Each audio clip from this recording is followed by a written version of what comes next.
ಹಾಗೂ ಹೆಣ್ಮಕ್ಳು ಎಷ್ಟು ಗಟ್ಟಿಯಾಗಿರಬೇಕು ಅಂತ ತೋರಿಸೋದಕ್ಕೆ ನಿದರ್ಶನವಾಗಿರ್ತಕ್ಕಂಥ ನಮ್ಮ ಭಾರತಿ ಮೇಡಮ್ ಅವರೇ, ಹಾಗೂ ಈ ಒಂದು ಕಾರ್ಯಕ್ರಮವನ್ನು ಭಾಳ ಅಚ್ಚುಕಟ್ಟಾಗಿ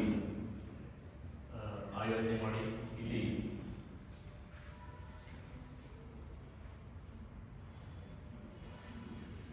ಮಕ್ಕಳಿಗೆ ಒಂದು ಹಾಸ್ಟೆಲ್ ಡೇ ಏನು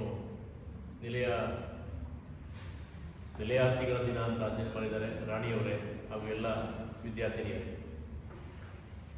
ನೀವೆಲ್ಲರೂ ಕೂಡ ಭಾಳ ಕನಸುಗಳನ್ನ ಕಟ್ಕೊಂಡು ಇಲ್ಲಿ ಬರಬೇಕು. ನೀವು ಕನಸುಗಳನ್ನ ಕಟ್ಕೊಂಡು ನೀವು ಮಲ್ಕೋಬೇಕು.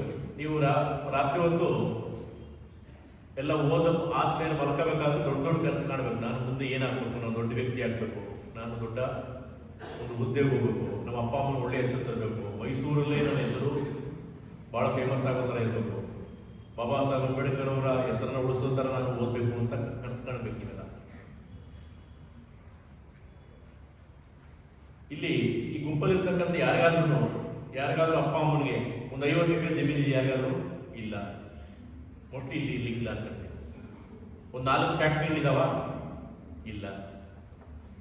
ಯಾರ ಅಪ್ಪ ಅಮ್ಮನಿಗೆ ಇಲ್ಲಿಗೆ ಇರ್ತಕ್ಕಂಥ ಅಪ್ಪ ಅಮ್ಮನಿಗೆ ಒಂದು ತಿಂಗಳಿಗೆ 1 ಲಕ್ಷ 2 ಲಕ್ಷ ಸಂಬಳ ಬರುತ್ತಾ? ಇಲ್ಲ. ಸರಿ, ಎಲ್ಲ ಇಲ್ಲಗಳೇ ಬರ್ತಾ ಇದ್ವಿ ನಾವು. ಆದರೆ ಹಾಸ್ಟೆಲ್ ಒಂದೈತೆ, ಊಟ ಒಂದಿದೆ, ಆದರೆ ಕನಸು ಒಂದಿದೆ ನಮಗೆ.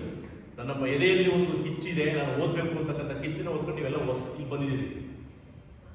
ನಮಗೆ ನಿಮಗೆ ಈ ಸಮಾಜದಲ್ಲಿ ಒಂದು ಸಾಧಿಸಬೇಕು ಅಂತಕ್ಕಂಥ ಕನಸು, ಜೊತೆಗೆ ವಿದ್ಯೆಯಿಂದ ನಾವು ಏನಾದರೂ ಒಂದು ಈ ಬದುಕನ್ನು ಕಟ್ಕೋಬೇಕು ಅಂತಕ್ಕಂಥ ಒಂದು ಅವಕಾಶ ಬಿಟ್ಟರೆ ಮಿಕ್ಕಿದ್ದು ಬಹಳ ಅವಕಾಶಗಳು ಕಾಣಬೇಕು.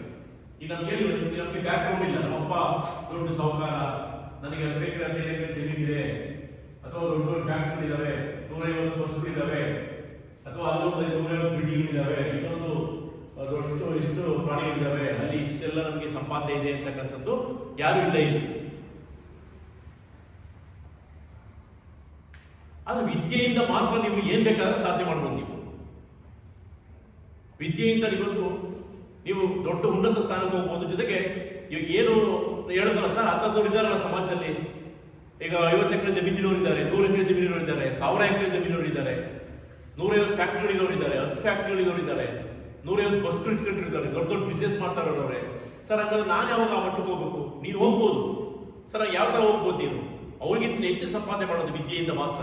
ನೀನು ಇದೆಯಲ್ಲ, ನೀನು ಈಗಿರ್ತಕ್ಕಂಥ ಸ್ಟೇಜಲ್ಲಿ ನೀನು ಚೆನ್ನಾಗಿ ಓದಿದ್ರೆ ನೀನು ಏನ್ ಬೇಕಾದ್ರೆ ಸಾಧನೆ ಮಾಡ್ಬೋದು.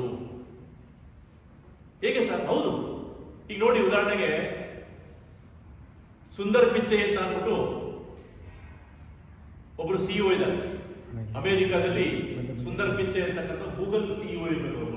ಗೂಗಲ್ ಸಿಇಒ ಇವೆಲ್ಲ ಗೂಗಲ್ ಅಂತ ನೋಡಿದ್ರಲ್ಲ ನೀವು. ಗೂಗಲ್ ಇಡೀ ಪ್ರಪಂಚಾದ್ಯಂತ ಇದೆ. ಅದರ ಒಂದು ಸಿಇಒ ಯಾವ ತರ ಆಗಿದೆ, ಕಂಪ್ನಿಗಳು ಚೇಂಜ್ ಆಗ್ತಾ ಇರ್ತದೆ, ನಾನು ಹೇಳೋದು ಇದಾಗಿರುವ. ಆದರೆ ಅವ್ರ ಸಂಬಳ ಒಂದು ತಿಂಗಳಿಗೆ 1.5 ಕೋಟಿ. ಸುಂದರ್ ಪಿಚ್ಚೈ ಅವರು ನಿಮ್ಮ ತರನೇ ಒಂದು ಸಣ್ಣ ಕುಟುಂಬದಲ್ಲೇ, ಒಂದು ಮಧ್ಯಮ ವರ್ಗದ ಕುಟುಂಬದಲ್ಲೇ ಹುಟ್ಟಿರ್ತಕ್ಕಂಥವ್ರು. ಸುಮ್ಮನೆ ಉದಾಹರಣೆ ಕೊಡ್ತಾ ಇರೋದು 1.5 ಕೋಟಿ ಅವ್ರ ತಿಂಗಳ ಸಂಬಳ. 4 ವರ್ಷ ಅಲ್ಲ, ನನ್ನ ತಿಂಗಳ ಸಂಬಳ 1.5 ಲಕ್ಷ ಒಂದು ತಿಂಗಳಿಗೆ. ಎಲ್ಲ ಸೇರಿಸಿ ಒಂದು 25-30 ಲಕ್ಷ ಆಗ್ಬೋದು. ನಾನೇ ಎಷ್ಟು ಚೆನ್ನಾಗಿದ್ದೀನಿ, ಸಂತೋಷವಾಗಿದ್ದೀನಿ. ಅವರೆಷ್ಟು ಸಂತೋಷವಾಗಿರ್ಬೇಕು, ಅವರೆಷ್ಟು ಹೆಮ್ಮೆಯಿಂದ ತಮ್ಮ ಜೀವನ ನಡೆಸ್ತಾ ಇರಬೇಕು. ಅವ್ರ ಸಾಧನೆ ಅವ್ರ ಹಿಂದೆ ದೊಡ್ಡ ಸಾಧನೆ ಇದೆ. ಈಗ ಗೊತ್ತಾಯ್ತಾ ವಿದ್ಯೆಯಿಂದ ಏನ್ ಮಾಡ್ಬೋದು ಅಂತ? ವಿದ್ಯೆಯಿಂದ ಏನ್ ಬೇಕಾದ್ರೆ ಸಾಧನೆ ಮಾಡಬಹುದು. 50 ವರ್ಷದಿಂದ, 75 ವರ್ಷದಿಂದ, 100 ವರ್ಷದಿಂದ ಬಾಬಾ ಸಾಹೇಬರ ಕಾಲದಲ್ಲಿ ಇದ್ದಂಗೆ ಇವತ್ತಿಲ್ಲ.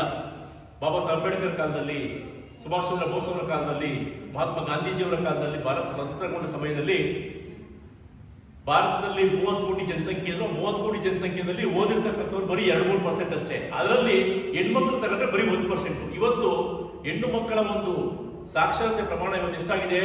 ಸುಮಾರು 80-85-80% ಅಷ್ಟು ಹೋಗಿದೆ ಇವತ್ತು. ನೀವೆಲ್ಲ 16 ಕಿಲೋಮೀಟರ್, 50, 60, 70, 100 ಕಿಲೋಮೀಟರ್ ದೂರಗಳಿಂದ ಉತ್ತರ ಕರ್ನಾಟಕ ಕಡೆಯಿಂದ ಎಲ್ಲ ಬಂದಿದ್ದೀರಿ. ಔಟ್ ಆಫ್ ಸ್ಟೇಟ್ ಅವ್ರು ಯಾರು ಇಲ್ಲ. ಹೋಗ್ತೀರಿ, ಮುಂದಕ್ಕೆ ಹೋಗ್ಬೇಕು. ನೀವು ಬೆಂಗಳೂರನ್ನ, ಮೈಸೂರನ್ನ ಬಿಟ್ಟು ನೀವು ಮುಂಬೈಗೆ ಹೋಗ್ಬೇಕು, ಡೆಲ್ಲಿಗೆ ಹೋಗ್ಬೇಕು, ಒಂದಿನ ನೀವು ಅಮೆರಿಕಾದ ನ್ಯೂ ಜೆರ್ಸಿಗೆ ಹೋಗ್ಬೇಕು, ಚಿಕಾಗೋಗೆ ಹೋಗ್ಬೇಕು, ವಾಷಿಂಗ್ಟನ್ಗೆ ಹೋಗ್ಬೇಕು, ಇಂಗ್ಲೆಂಡ್ ಹಲವು ನಗರಗಳಿಗೆ ಹೋಗ್ಬೇಕು, ಜರ್ಮನಿಗೆ ಹೋಗ್ಬೇಕು. ನೀವೆಲ್ಲ ಈ ತರ ವಲಸೆ ಹೋಗೋ ತರ ಆಗ್ಬೇಕು. ನೀವೆಲ್ಲ ಇಲ್ಲೇ ಇರಬಾರ್ದು, ನಾವು ವಾಪಸ್ ನಿಮ್ಮ ಹಳ್ಳಿಗೆ ಹೋಗ್ಬಾರ್ದು, ಯಾರು ಊರಿಗೆ ಹೋಗ್ಬಾರ್ದು. ನೀವು ಇದೇನಪ್ಪ ಊರಿಗೆ ಹೋಗ್ಬೇಡಿ ಅಂತಾರೆ. ಹೌದು, ಊರಿಗೆ ಹೋಗ್ಬೇಡಿ ಇದ್ರೆ ನೀವು ಹೆಮ್ಮೆಯಿಂದ ಬೇರೆ ನಾನು ಹೋಗ್ತೀನಿ ಊರಿಗೆ, ಒಂದು ತಿಂಗಳಿಗೊಂದ್ಸರಿ 2 ತಿಂಗಳಿಗೊಂದ್ಸರಿ, ಯಾವಾಗ ಬಹಳ ಹೆಮ್ಮೆಯಿಂದ ಕಾರಾಗ ಹೋಗಿ ಕಾರ ಬರ್ತೀನಿ.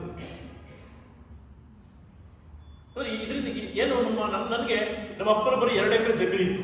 ಅದರಲ್ಲಿ ನಾನು ಏನು ದುಡಿಮೆ ಮಾಡಿದ್ರು ಕೂಡ ಅಮ್ಮ ಅಂದ್ರೆ ಒಂದು ತಿಂಗಳಿಗೆ ಒಂದು 25-30 ಸಾವಿರ ರೂಪಾಯಿ ದುಡ್ಬೋದು. ಇವತ್ತು ನನಗೆ 1.5 ಲಕ್ಷ ಸಂಬಳ ಬರ್ತಾ ಇದೆ ಬಿಕಾಸ್ ಆಫ್ ಮೈ ಎಜುಕೇಶನ್. ನಾವು ಕಷ್ಟಪಟ್ಟು ಓದಿದ್ರೆ ಏನ್ ಬೇಕಾದ್ರೂ ಮಾಡ್ಬೋದು ಅನ್ನೋದಕ್ಕೆ ನಮ್ಮ ಮುಂದೆ ಹಲವಾರು ಉದಾಹರಣೆಗಳಿದ್ದಾವೆ. ನಾನಷ್ಟೇ ಅಲ್ಲ, ನಮ್ಮ ಮುಂದೆ ಹಲವಾರು ಉದಾಹರಣೆಗಳಿದ್ದಾವೆ. ಸರ್ ಓದಿನ ಅಂದ್ರೆ ಆಗಲ್ಲ ಸರ್, ಇಲ್ಲ, ಆಗುತ್ತೆ. ಆದ್ರೆ ಓದು ಅಂತ ಅಂದ್ರೆ ಬರೀ ನೀವು ಪುಸ್ತಕ ಓದೋದು ಅಂತ ಅಲ್ಲ, ಇಡೀ ನಿಮ್ಮ ವ್ಯಕ್ತಿತ್ವವೇ ಒಂದು ರೀತಿಯಲ್ಲಿ ಬಹಳ ಸುಧಾರಣೆ ಆಗ್ಬೇಕು. ಅದನ್ನ ದೊಡ್ಡ ಓದು ಅಂತ ಕರೀತಾರೆ. ನಿಮ್ಮ ವ್ಯಕ್ತಿತ್ವದಲ್ಲಿ ಸುಧಾರಣೆ ಆಗಬೇಕು, ನಿಮ್ಮ ಮನಸ್ಸಿನ ಗಟ್ಟಿತನ ಬರಬೇಕು, ಹಿಡಿದ ಕೆಲಸವನ್ನು ಸಾಧನೆ ಮಾಡೋ ಥರ ಆಗಬೇಕು. ಏನಾದರೂ ಆಗಲಿ, ಈಗ ನಿನಗೆ 30% 50% ಗೊತ್ತಾಗಬಹುದು. ಸರ್ ನಾನು ಫೈನಲ್ ಎಕ್ಸಾಮ್ ವರ್ಷಕ್ಕೆ 100% ತರದಿಂದ ಓದು, ಎಕ್ಸಾಮಲ್ಲಿ 50% ಬರ್ತಾ ಪರವಾಗಿಲ್ಲ. ಆ ಶ್ರದ್ಧೆ ಇರಬೇಕು. ನಾನು ಓದಬೇಕು, ನಾನು ಚೆನ್ನಾಗಿ ಮಾರ್ಕ್ಸ್ ತಗೋಬೇಕು ಅನ್ನೋ ಶ್ರದ್ಧೆ ಇದ್ರೆ ನಿನಗೆ 100 ಬರಲಿಲ್ಲ 50 ಬಂತು, ಈಗ ಅಳಬೇಕು. ನೀನು 100 ಬರಲಿಲ್ಲ ಅಂದಾಗ ಅಳಬೇಕು, ಹಂಗಂತ ಹತ್ಬಿಟ್ಟು ಹೋಗ್ಬಿಟ್ಟು ಏನೋ ಮಾಡ್ಕೊಳ್ಳೋದಲ್ಲ, ಮಾಡ್ಬಾರ್ದು. ಈ ನೆಕ್ಸ್ಟ್ ಎಕ್ಸಾಮ್ ಮಾಡ್ತೀನಿ ನಾನು, ಆ ಎಕ್ಸಾಮ್ ಆಗಲಿಲ್ಲ, ಇನ್ನೊಂದು ಬೇರೆ ಮಾರ್ಗ ಇರ್ತದೆ. ಆದರೆ ನಿನ್ನ ಮನಸ್ಸಲ್ಲಿ ಒಂದು ದೃಢ ಶ್ರದ್ಧೆ ಇರಬೇಕು, ನಾನು ಏನೋ ಸಾಧನೆ ಮಾಡಬೇಕು ಅನ್ನೋ ಛಲ ಇರಬೇಕು. ನಿಮಗೆ ಒಂದು ಉದಾಹರಣೆ ಕೊಡ್ತೀನಿ, ನಿಜ ಘಟನೆ ಒಂದು ಹೇಳ್ತೀನಿ. ಮೇರಿ ಕ್ಯೂರಿ ಅಂತ ಹೆಸರು ಕೇಳಿದಿರಾ? ಇಡೀ ಪ್ರಪಂಚವೇ ಇವತ್ತು ನಾನು ಮೈಕಲ್ಲಿ ಮಾತಾಡ್ತಾ ಇದ್ದೀನಿ, ನಾನೇನೋ ಒಂದು ಮೆಡಿಸಿನ್ ತಗೋತೀನಿ. ಇದಕ್ಕೆಲ್ಲ ಕಾರಣ ಇಂಥ ದೊಡ್ಡ ದೊಡ್ಡ ವಿಜ್ಞಾನಿಯವರು.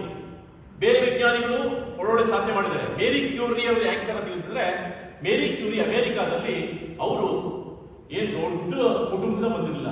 ಅವರು ಬೇರೆಯವ್ರ ಮನೆಯಲ್ಲಿ ಮನೆ ಕೆಲಸ ಮಾಡ್ತಾ ಇದ್ರು. Can you believe? ಓದಿ ಮೇರಿ ಕ್ಯೂರಿ ಅವರ, ಯಾಕೆಂದ್ರೆ ಮೇರಿ ಕ್ಯೂರಿ ಅವರು ಸುಮಾರು 170-100 ವರ್ಷಗಳಿಂದ ಬದುಕಿದ್ದವರು ಅವರೆಲ್ಲ. ಅವರು ಸಾಮಾನ್ಯ ಮನೆ ಕೆಲಸ, ದೊಡ್ಡ ದೊಡ್ಡ ಶ್ರೀಮಂತನ ಮನೆಗಳಲ್ಲಿ ಹೋಗಿ ಅಡುಗೆ ಮಾಡ್ತಕ್ಕಂಥದ್ದು, ಪಾತ್ರೆ ನೋಡ್ತಕ್ಕಂಥದ್ದು, ಗಾರ್ಡನ್ ಅಲ್ಲಿ ನೋಡ್ಕೊಳ್ತಕ್ಕಂಥ ಸಾಮಾನ್ಯ ವ್ಯಕ್ತಿಯಾಗಿದ್ದ. ಆದ್ರೆ ಯಾವುದೋ ಒಂದು ಹಂತದಲ್ಲಿ ಆ ಪುಣ್ಯಾತ್ಮಕಿಗೆ ನಾನು ಓದ್ಬೇಕು, ಏನಾದ್ರು ಸಾಧನೆ ಮಾಡಬೇಕು ಅಂತ ಒಂದು ಛಲ ಬಂತು. ಅಲ್ಲೇ ಮನೆಗಳ ಹೆಸರು ಓದಬೇಕಾದ್ರೆ ಆ ಲೈಬ್ರರಿಗಳಿಗೆ, ಮತ್ತೆ ದೊಡ್ಡ ದೊಡ್ಡ ಮನೆಗಳಿಗೆ ಹೋದಾಗ ವಿಜ್ಞಾನದ ಪುಸ್ತಕಗಳನ್ನು ತಗೊಂಡು ಓದ್ತಾ ಅವ್ರಿಗೆ ವಿಜ್ಞಾನದಲ್ಲಿ ಅಪಾರವಾದ ಆಸಕ್ತಿ ಬಂತು. ಮೇರಿ ಕ್ಯೂರಿ ಅವರ ಫ್ಯಾಮಿಲಿ ಇಡೀ ಪ್ರಪಂಚದಲ್ಲಿ ಅವ್ರನ್ನ ನೋಬೆಲ್ ಫ್ಯಾಮಿಲಿ ಅಂತ ಕರೀತಾರೆ ಅವರು. ಯಾಕೆಂದ್ರೆ ಅವ್ರ ಇಡೀ ಫ್ಯಾಮಿಲಿ ಎಂತ ಫ್ಯಾಮಿಲಿ ಅಪ್ಪ ಅಂತಂದ್ರೆ, ಮೇರಿ ಕ್ಯೂರಿ ಅವರಿಗೆ ಸ್ವತಃ ಅವ್ರಿಗೆ 2 ನೋಬೆಲ್ ಪ್ರಶಸ್ತಿ. ನೋಬೆಲ್ ಪ್ರಶಸ್ತಿ ಗೊತ್ತಲ್ಲ, ನೋಬೆಲ್ ಪ್ರಶಸ್ತಿ ಇಡೀ ಪ್ರಪಂಚದಲ್ಲಿ ಅತ್ಯಂತ ದೊಡ್ಡ ಪ್ರಶಸ್ತಿ, ಅದಕ್ಕಿಂತ ದೊಡ್ಡದಿನ್ ಯಾವುದೂ ಇಲ್ಲ. ವಿಜ್ಞಾನದಲ್ಲಿ ಅತ್ಯಂತ ದೊಡ್ಡ ಸಾಧನೆ ಮಾಡಿರ್ತಕ್ಕಂಥವ್ರಿಗೆ 5 ಕ್ಷೇತ್ರಗಳಲ್ಲಿ, ರಸಾಯನಶಾಸ್ತ್ರ, ಮತ್ತೆ ಭೌತಶಾಸ್ತ್ರ, ಗಣಿತದಲ್ಲಿ ಮತ್ತು ಶಾಂತಿಯಲ್ಲಿ ಮತ್ತೆ ಸಾಹಿತ್ಯದಲ್ಲಿ, ಹೀಗೆ 6 ಕ್ಷೇತ್ರಗಳಲ್ಲಿ ಅವರಿಗೆ ನಾವು ನೋಬೆಲ್ ಪ್ರಶಸ್ತಿಯನ್ನು ಕೊಡ್ತಾರೆ. ಅದರಲ್ಲಿ 2 ನೋಬೆಲ್. ಒಂದು ಮೊದಲನೇದಾಗಿ ತಗೊಂಡಿದ್ದವರು ಭೌತ ವಿಜ್ಞಾನದ ತಗೊಂಡು, ಫಿಸಿಕ್ಸ್ ಅಂತ ತಗೊಂಡು. ಅದಾಗಿ ಸ್ವಲ್ಪ ದಿನಗಳ ನಂತರನೇ ಅವರು ಇನ್ನೊಂದು ರಸಾಯನ ವಿಜ್ಞಾನದಲ್ಲಿ, ರೇಡಿಯೋ ಆಕ್ಟಿವಿಟಿ ಅಂತ ಕರೀತಾರೆ. ಕೊನೆಗೆ ಅವರು ತಮ್ಮ ಜೀವನವನ್ನ ಹೆಂಗ್ ಕಳೆದ್ರು ಅಂದ್ರೆ, ಅವರ ಸಾವು ಕೂಡ ರೇಡಿಯೋ ಆಕ್ಟಿವಿಟಿ, ಆ ಕೆಮಿಕಲ್ ಆಕ್ಟಿವಿಟಿ ಮಾಡ್ತಾ ಕ್ಯಾನ್ಸರ್ ಅಟ್ಯಾಕ್ ಆಯ್ತು ಅವ್ರಿಗೆ. ಕ್ಯಾನ್ಸರ್ ಆದ್ರೆ ಅವ್ರು ಯಾವುದೂ ದುಃಖ ಇರಲಿಲ್ಲ. ಮೇರಿ ಕ್ಯೂರಿ ಅವರ ಪತಿ ಪಿಯರೆ ಕ್ಯೂರಿ ಅವರಿಗೆ ಅವ್ರಿಗೂ ಕೂಡ ಒಂದು ನೋಬೆಲ್ ಪ್ರಶಸ್ತಿ, ತನ್ನ ದೊಡ್ಡ ಮಗಳಿಗೆ ಒಂದು ನೋಬೆಲ್ ಪ್ರಶಸ್ತಿ, ದೊಡ್ಡ ಮಗಳ ಗಂಡನಿಗೆ ನೋಬೆಲ್ ಪ್ರಶಸ್ತಿ, 5 ಪ್ರಶಸ್ತಿಗಳು.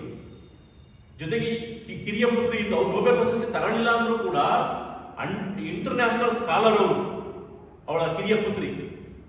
ಮತ್ತೆ ಆ ಕಿರಿಯ ಒಂದು ಇವರು ಕೂಡ, ಅವರ ಕಿರಿಯ ಅಳಿಯ, ಅವರು ಕೂಡ ದೊಡ್ಡ ಸ್ಕಾಲರ್. ನೋಬೆಲ್ ಬರಲಿಲ್ಲ, ದೊಡ್ಡ ದೊಡ್ಡ ಪ್ರಬಂಧಗಳನ್ನ ಬರೆದು ವಿಜ್ಞಾನದಲ್ಲಿ ದೊಡ್ಡ ಸಾಧನೆ ಮಾಡಿರ್ತಕ್ಕಂಥ ವ್ಯಕ್ತಿ. ನೋಡಿ, ಒಬ್ಬ ಸಾಮಾನ್ಯ ಮನೆ ಕೆಲಸದ ವ್ಯಕ್ತಿ ಇಂಥ ಸಾಧನೆ ಮಾಡಕ್ಕೆ ಸಾಧ್ಯ ಅಂತ. ಇವತ್ತು ನಮ್ಗೆ ಎಷ್ಟೊಂದು ಸೌಲಭ್ಯಗಳಿದ್ದಾವೆ. ಇವತ್ತು ನಾವೆಲ್ಲ ಓದ್ತಾ ಇರ್ಬೇಕಾದ್ರೆ ನಿಜವಾಗ್ಲೂ ಹಾಸ್ಟೆಲ್ ಕಾನ್ಸೆಪ್ಟೇ ಇರಲಿಲ್ಲ ನಮಗೆ.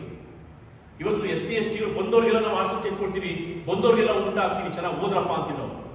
ನೀವೆಲ್ಲ ಗ್ರೇಟ್. ಇವತ್ತು ನಿಜವಾಗ್ಲೂ ನಿಮ್ಮ ಮನೆಗಳನ್ನ ಬಿಟ್ಬಿಟ್ಟು ಬಂದಿದ್ದೀರಿ, ಇವತ್ತು ನೀವು ಹಾಸ್ಟೆಲ್ ಬಂದು ಸೇರ್ಕೊಂಡಿದ್ದೀರಿ ಅಂತಂದ್ರೆ ನಿಮ್ಗೆಲ್ಲ ನಾವು ಸೇರಿ ಬಿಡ್ಬೇಕು. ನೀವೆಲ್ಲ ದೊಡ್ಡ ಸಾಧನೆ ಸಾಧನೆ ಮಾಡ್ದಾಗ ನೀವು ಹೆಣ್ಮಕ್ಳುಗಳಾಗಿ ನೀವು ಇವತ್ತು ನಿಮ್ಮ ಊರು ಬಿಟ್ಟು ನಿಮ್ಮ ಅಪ್ಪ ಅಮ್ಮ ನೀವು ಕಳ್ಸವ್ರೆ ಅಂದ್ರೆ ಅವರು ಅರ್ಧ ಗೆದ್ದಂಗೆ, ನೀವು ಅರ್ಧ ಸಾಧನೆ ಮಾಡ್ದಂಗೆ. ಇನ್ನು ಅರ್ಧ ಇದೆ ಏನಪ್ಪ ಅಂದ್ರೆ, ನೀವು ಕೂಡ ಮನಸ್ಸು ಮಾಡಬೇಕು. ಯಾವುದೇ ಹಂತದಲ್ಲೂ ಕೂಡ ಜೊತೆ ಕೇಳಬೇಡಿ. ಪ್ರತಿದಿನ ನಿಮ್ಮ ಹೃದಯದಲ್ಲಿ ಒಂದು ಜ್ಯೋತಿ ಉರಿತಾ ಇರಬೇಕು ನಿಮಗೆ, ನಾನು ಸಾಧನೆ ಮಾಡಬೇಕು ಅಂತ.